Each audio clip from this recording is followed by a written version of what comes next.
dear students. I am back with the second chapter of your supplementary reader, The Adventures of Toto. Students, The Adventures of Toto is an amusing story highlighting the antics of a mischievous monkey. The narrator's grandfather was very fond of animals. So one day he bought a monkey, baby monkey, from a Tonga driver and named it Toto. So come children, let's know more about Toto. Well, dear students, now we know for a fact that human beings have descended from monkeys. Interestingly, chimpanzees share approximately 95% of the human DNA. But is this enough to have a monkey as a pet in our houses? Just imagine that you are walking on a street and you have a monkey walking next to you, probably wearing denim and a t-shirt. Well, I'm definitely not sure of this. Of course, they're adorable creatures. But to keep them as pets, I will surely give it a second thought. But I will tell you, this is not the case with narrator's family that we are going to read about in the story The Adventures of Toto. But before we do that, let me throw some light on its author, Ruskin Bond's life and his works. So, an Indian author with British descent, Ruskin Bond was born on 19th May 1934.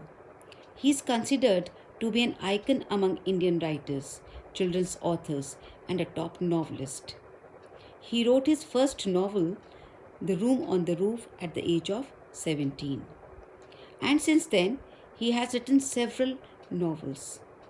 And hold on, over 500 short stories as well as various essays and poems.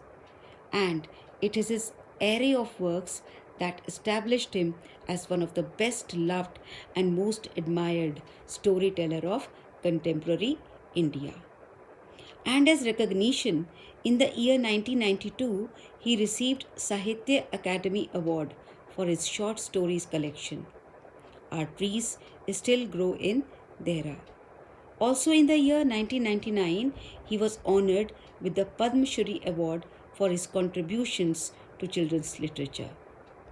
Now, the story, The Adventures of Toto, is about a baby monkey which the author's grandfather brings home as a pet.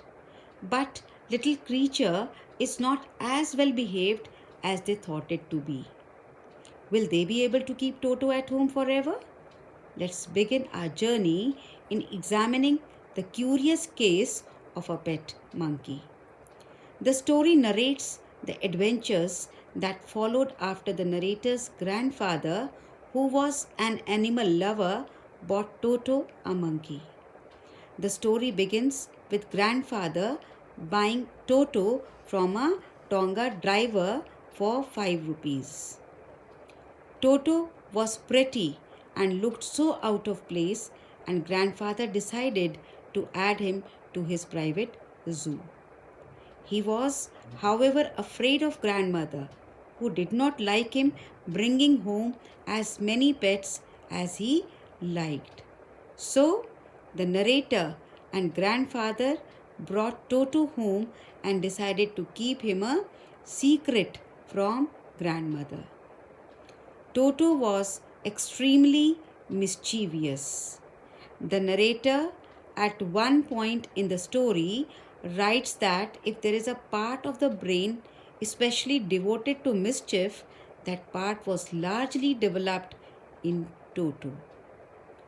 Toto, on his first day, ripped open the peg to which he was tied, shredded the narrator's blazer, and tore up the wallpaper the grandfather had chosen for the walls. Toto was then transferred to the servants' quarters where he lived with the other pets. Usually, most of grandfather's pets got along well with each other. However, Toto kept all of them awake at night. To prevent further such issues, grandfather decided to take Toto with him to Saharanpur. However, the journey was not the one grandfather was expecting. He and Toto made it through most of the trips without any incident. But at the railway station, Toto suddenly poked his head out of the bag and scared the ticket collector. Grandmother finally accepted Toto and gave him a comfortable home at the stable. His companion was the donkey Nana. However, when grandfather came to the stable to make sure that Toto was comfortable, he saw poor Nana struggling because Toto had jumped on her head and bitten her ears. Toto loved the warm baths that grandmother prepared for him. It was a treat for him. He would expertly check the temperature of the water and then enter the bath, 1 foot at a time. Then he would soak and soap himself. Once he almost boiled himself because he did not realize that the kettle was still on the fire. He was saved by grandmother, who pulled him out the kettle just in time. One day, grandmother had made pulao. When everyone entered the dining room, they saw Toto sitting on the table, stuffing himself with rice. He threw a plate at the grandmother, who had screamed at him. He also threw a glass of water at one of the narrator's aunts. Then Toto jumped out of the window with a dish of pulao. He climbed all the way up the jackfruit tree and ate all the rice while everyone watched. Finally, to take revenge on grandmother, who had screamed at him, he threw the dish down the tree and laughed when it broke into pieces. The incident made everyone, especially grandfather, realized that they could not keep Toto for long. He was becoming very expensive for them to keep because he kept destroying things. They could not keep replacing them all the time. So, grandfather took Toto back to the Tonga driver, but he could only sell him back for 3 rupees. So, children, the narrator's grandfather was an animal lover. He established his own private zoo. He bought a baby monkey from a Tonga driver and named it Toto. The narrator's grandmother did not like his pets. Toto's presence was kept in a little closet which opened into the narrator's room. Toto tore off author's school blazer. He peeled off the plaster also. Toto was kept with other animals. There he did not allow them to live peacefully. The grandfather had to collect his pension from Saharanpur. He took Toto with him. He had to pay extra fare for Toto. Toto was ultimately accepted by the family, especially by the grandmother. He was put into a stable with Nana, the family donkey. Toto teased Nana. Toto and donkey Nana never became friends. Once, Toto nearly boiled himself alive. He used to take bath in warm water. One day, a large kitchen kettle had been left on the fire to boil water for tea. Toto raised himself. It was cold outside. He sat down again.